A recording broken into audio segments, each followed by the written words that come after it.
All right, in 5.1, we're talking about absolute value.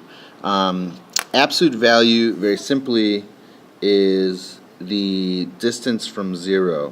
So when you're talking about this, what you're looking for is how far away something is from zero on the number line, right? So what we have is the following. Absolute value is distance from zero. Now, for instance, if we were doing the absolute value of 3 here, right? Okay, what we would do is we'd look at 3 on the number line, and we'd say how far is it from 0? So 3 on the number line is 3 units away from 0. So the absolute value of 3 is just 3. But what about absolute value of negative 3, this first one here?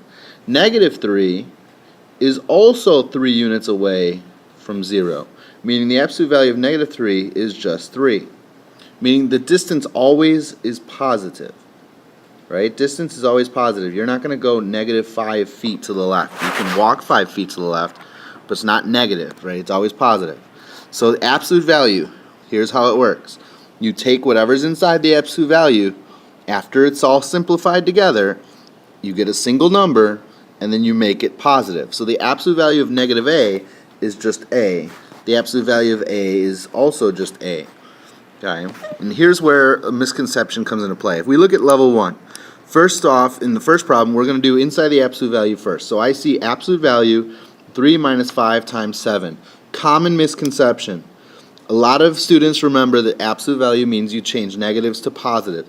What is not correct, this is not right, is most students or some students will say, oh, I see a minus sign there. I'm going to change that to a plus. That's incorrect. What you need to do is you need to simplify everything inside the absolute value first, get a single number, then if it's negative, that turns into a positive. So 3 minus 5 times 7. Well, 5 times 7 is 35 if you do order of operations, and 3 minus 35 is negative 32. So really this is negative 2 times the absolute value of negative 32 all over 4. But what's the absolute value of negative 32? It's just 32. And it's being multiplied. There's no plus sign. It's not plus 32. It's just times. When you see no operation, it means multiplication. And then you got to divide by 4. Negative 2 times 32 is negative 64.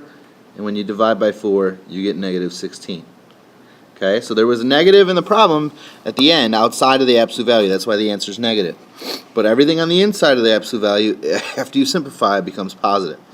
Look at the next problem. We got to plug numbers in. So you have absolute value of 2 minus 4 times negative 3, close the absolute value, minus absolute value of 2 times negative 3 minus 5, again, close the absolute value. So we're going to do everything inside the absolute value first. So 2 minus 4 times negative 3. Well, negative 4 times negative 3 is positive 12, and 2 and 12 makes 14. So we have the absolute value of 14 minus, we're going to have the absolute value, and what is 2 times negative 3? Well, that's negative 6, minus 5 more is negative 11. But what's the absolute value of 14? That's just 14. Minus, what's the absolute value of negative 11? That's just 11 equals 3. Don't forget about that minus in between. Now, if you want to pause it and try this next one, I'll explain it in a second, but feel free to pause it right now. Okay, so let's take a look. You have the absolute value, 12 minus 3 square root of x, but we're saying x has to be 25. That's that function notation we've talked about before, all over negative 3. Well, what is the square root of 25? That's just 5, right? And 3 times 5, well, let's take a look. We got 12 minus 3 times 5, all over negative 3. 12 minus 15, that's negative 3 inside the absolute value.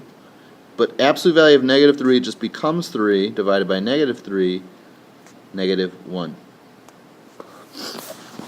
That's it.